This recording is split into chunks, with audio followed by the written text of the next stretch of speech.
Hello, everybody. It's Malakilla again here. Okay, here's Malachi. Okay, today's what we're doing is we are looking at some 1.8 lifters, and I figured, great, why not? I'll take a look and take these things apart. One of the things that happens when these things are sitting around for a while, they often get really, really stiff. They kind of like seize up or something. So, what I'm doing here is taking them apart and getting them to, get a little softer and shit. You dig what I'm saying? So, first step here is you want kind of like a good work area. Me, I've opted for my bedroom. Yes, this is my bedroom. This is where I live. There's my drawing table in the corner. Man, I hope this phone actually, this shit isn't as grainy as it looks. Anyway, so I got an old shop rag here that I use. Now the only tool that I'm really using to do this is these. Okay, I've already done like 14 of these things already. I got a big bag full of them. Now the guy I bought them from did a fantastic job. I mean, straight up, he packed these things awesome. He put each one individually in a bag. They were oiled. The bag was then wrapped up in electrical tape into hard little balls, exactly like this. These things are, I could probably whip these things against a brick wall damn near and not damage them because they're so well packed. He also wrapped up the camshafts, and the guy actually did a really, really good job, so I'm very impressed, as opposed to me, who just throws them inside a plastic baggie and calls it a day. Alright, now, step one is to, now I like these little bent nose pliers here. They work pretty damn good. These are just some cheapo ones. I don't even remember. I think I got them at Sears or something. We're going to use my knees to hold the phone between my kneecaps. And you just kind of reach in. And they're a bitch to get out sometimes. Some of them pop right out pretty easy. I've had a lot of trouble with others. Careful you don't pinch yourself right here. I do that all the time. And then my fucking hand's pinched and bleeding. Oh, come on out, you little cockmaster. Everything's fine as long as you don't score up the center point. You can score up the little bevel edge because it really doesn't make a big difference. Whoop, it popped right up. See that? Now, you go in, try and clean this thing out as much as you can, just making sure there ain't no dirt. Compressed air is actually the winner. Now, ignore all the little marks on the things here because it's just dirty and greasy and oily. Alright, now you take these two parts and it just comes right apart. You see a spring. Here's a little spring here.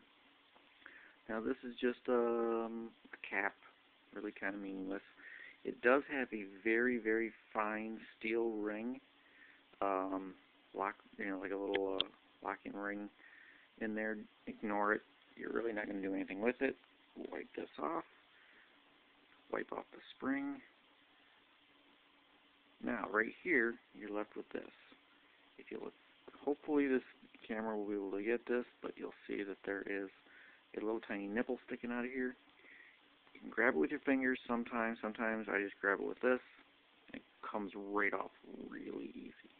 It basically snaps in place. It's like it looks like a little top hat. Now, underneath that, of course, would be this little steel ball. It usually just pops right off. Sometimes they're actually stuck in place. I've had a few of them on this job that they were stuck really pretty hard. Now, this engine that they got this thing from, it had some really, really thick ass oil in it, so I don't know.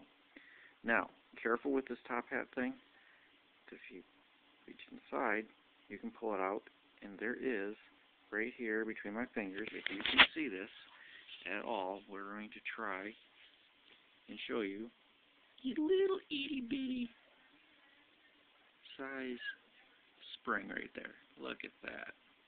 Now, don't lose that fucking spring. I'm telling you, they're little itty bitty and they're easy to lose and they're easy to misplace.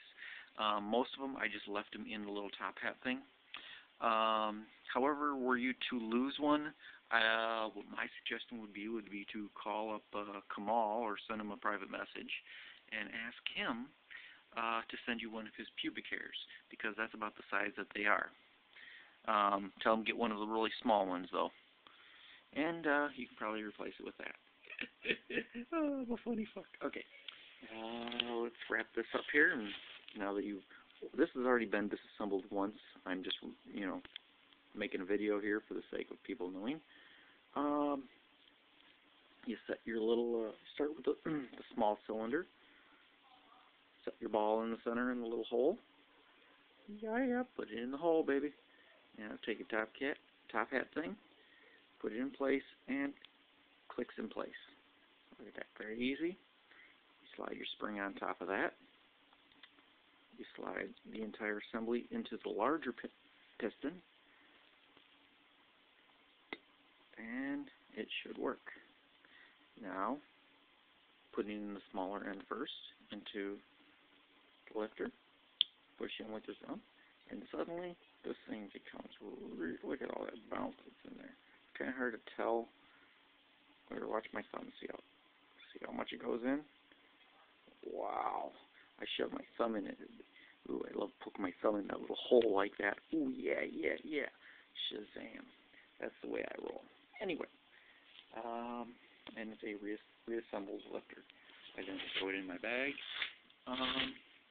One thing I have done, I've been using my calipers to actually measure the camshafts themselves. The 1/8 camshafts, some of these actually varied a little bit by like 3 or 4 thousandths, which seemed kind of odd. I would expect them to vary no more than 1. But some of them were they were all 330 lift or greater. Some of them had as much as 334 lift, which, whatever, I'm not going to worry about. There's not much I can do. I'd prefer they were all big, giant ones, but fuck it. Anyway, hope somebody learned something here, and peace out, geez. All right.